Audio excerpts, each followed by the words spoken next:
Oh, yeah. Naomi Campbell is all over the Epstein files. And I remember hearing these rumors about, oh, Naomi used to recruit girls for them. And I was like, I don't see it. Like, surely not.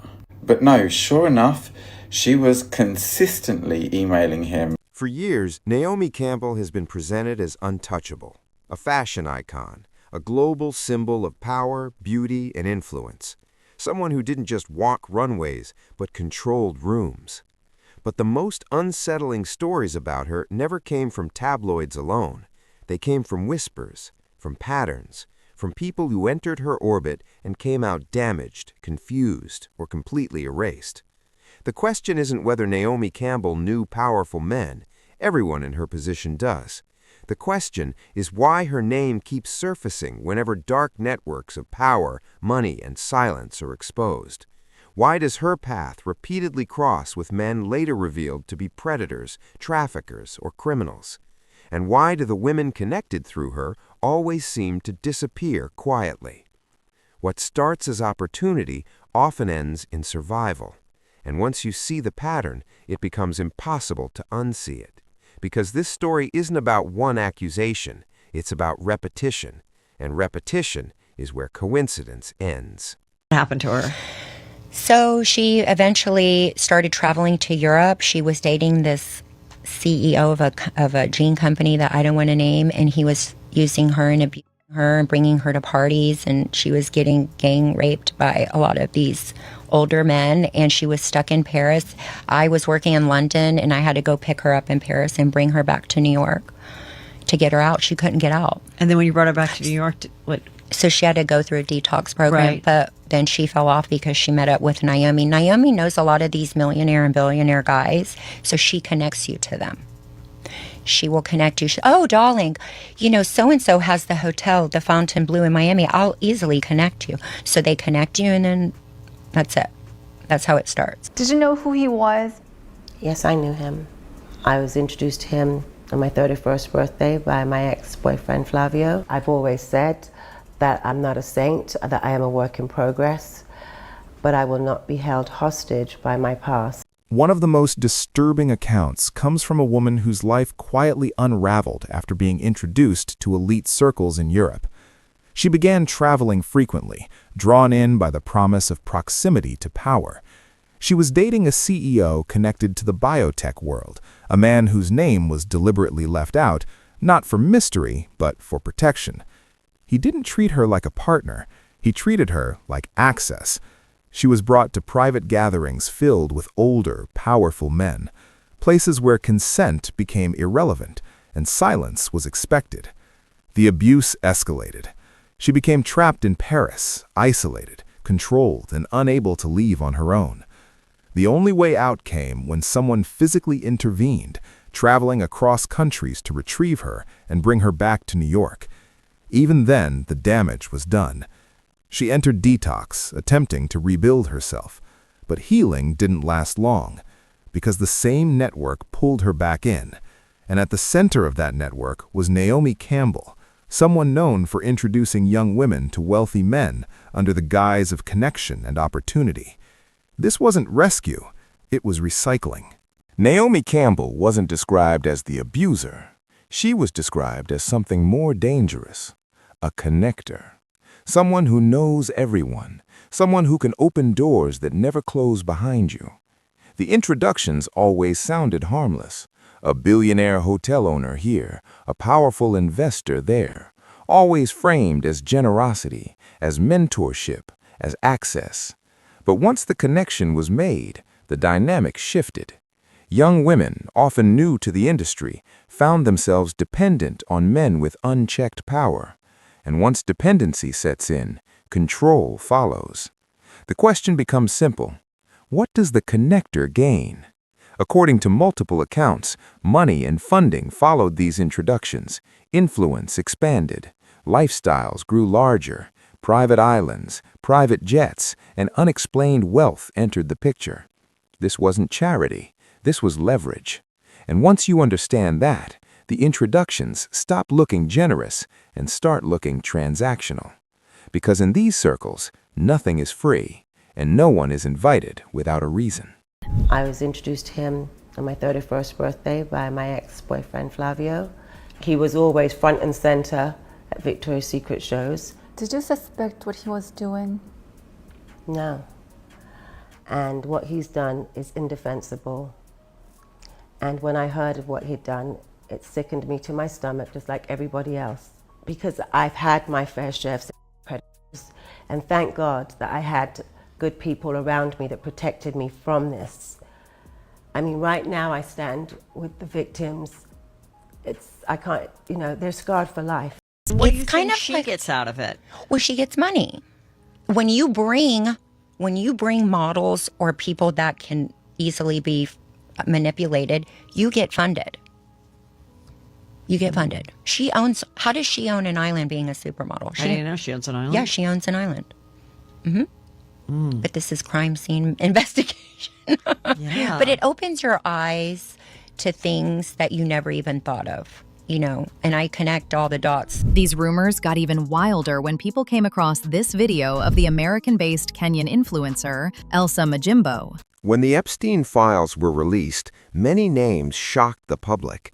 But Naomi Campbell's name didn't just appear once, it appeared repeatedly. Emails, messages, flight logs, associations that contradicted years of public denial. For someone who claimed she barely knew Epstein, the records told a different story. Flights on his private jet, visits to locations now infamous, communication that suggested familiarity, not coincidence. Naomi maintained that she was unaware of Epstein's crimes, but awareness becomes harder to deny when patterns align. Epstein was present at fashion events, he moved freely in elite spaces, and Naomi was often right there with him. The contradiction became impossible to ignore, especially when emails hinted at coordination rather than chance. The question shifted from whether she knew who he was to whether she helped him access who he wanted. And once that question is asked, silence becomes deafening. Elsa Mayumbo's story changed everything because it happened in public and in real time. A teenager, a rising influencer, excited to meet someone she admired, Naomi welcomed her warmly at first, introduced her to powerful people, invited her into elite spaces. But something shifted when Elsa refused to participate in relationships she wasn't comfortable with. The tone changed, the warmth disappeared. One phone call ended everything. After that, Elsa's career began to unravel in ways she couldn't explain. Opportunities dried up, doors closed, and only later did she begin connecting the dots. In industries controlled by relationships, disapproval from someone as powerful as Naomi can function as a silent blacklist. Elsa wasn't accused, she wasn't confronted, she was simply removed. And that quiet removal spoke louder than any public scandal ever could. Long before Epstein, long before Elsa, Naomi Campbell already had a documented record of abuse. Court cases, convictions, assistants assaulted, throats grabbed, phones thrown, anger justified as temperament. Over and over again, employees described the same behavior: explosive rage, physical violence, fear. Naomi was coming to Nairobi to do some shopping. She was on holiday, but on a remote place. So she was in Nairobi doing shopping. And I texted her and she told me she's in Nairobi. So I was so excited to meet her. She was the first celebrity I was ever going to meet. Guys, I was through the roof. She texted me, she was like, hey, I'm here. She texted me the location. I went directly. I went with my brother. So my brother and I, we met her, we did some shopping. And as we're shopping, she's like, oh, the plane that's taking us back actually has couple more seats. Do you and your brother want to join us on holiday? Hell yes. So I was like, oh, that'll be so lovely. She introduced me to a couple of people, in Hollywood, if people, she was on vacation, were coming to Nairobi after the vacation. They were staying at the Kempinski. So I went to see them at the Kempinski when the whole thing was over. So I sat down with them, I was talking to one of them, and one of them was like, oh, it's so, like, how did you meet Naomi? And I was like, oh, no, I texted her on Instagram, blah, blah. And she was like, oh, yeah, she told us, like, she made you and she built you and she made your career. And I was like, what? No, that's not what happened. And I was like, you mean like helped me and like promoted me? And she was like, no, like what you have is because of her. And I was like, oh yeah, no, that didn't happen. Time goes by. March 2022. We have jumped into March 2022. I get a phone call. My phone is ringing. Naomi Campbell. Oh, so I pick up. I'm like, hey sis, like how are you? How are you doing? And she's like, Elsa, how dare you? Oh! So I'm in shock, right? I'm in shock. I don't know what's going on. She was like, this is the last time I'm speaking to you. Have a nice life. And she hung up. Which I was like, I was very saddened by the situation, right? But I was like, if that's how she truly feels, because I respect people's space. So I was like, if that's how she truly feels, fine, it's okay. So I let it go. So after that, like a few months, things started going very badly for me. Things started going haywire. And I didn't think it was, I thought it was because of the situation, let me not lie. But I was like, also it can be stress. So I was like, let me go. Because also having someone like Naomi Campbell not liking you in the industry is not a good thing. So I went to her, I apologized. I'd already apologized when the situation had happened, but I went and I apologized again and again. I started calling her, I started texting her. And then one day she just texted me and she was like, stop calling me. I have a child to take care of. So after that, I just said, okay, there's nothing I can do about it. I started drinking. That's why I even quit alcohol. I started drinking. I started drinking a lot. Yeah. And then, because I wasn't sure why things were going so wrong and I couldn't put my finger on it. And then a few months later, I met Edward Enifel at a party, and Edward Enifel is oh my goodness, he's one of the people I adore the most. So I was like, oh my goodness, that's Edward, I have to go say hi. So I'm like, hey Edward, I'm such a big fan. And he looks at me. He's like, I know you. And then he said something that made me think the situation with Naomi was causing like some of the trials and tribulations I was currently going through. But that's not all, y'all. Because this isn't the only questionable man. These weren't rumors. These were legal records. 11 convictions over a decade. And yet, the industry protected her because power shields itself. And when someone repeatedly lashes out at people beneath them, it reveals how they behave when control is threatened.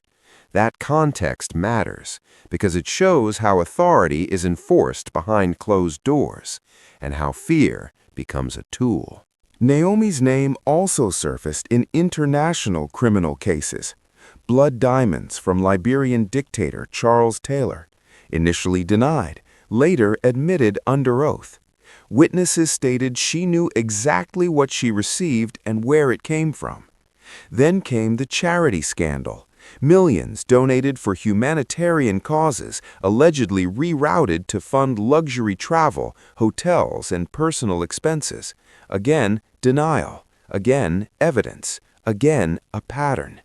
When placed together, the stories stop feeling separate. They form a single narrative. Proximity to criminals, exploitation of systems, control over silence, and the consistent survival of consequences. The question now isn't whether Naomi Campbell will be exposed, it's whether this time exposure will finally stick, or whether power will once again rewrite the ending.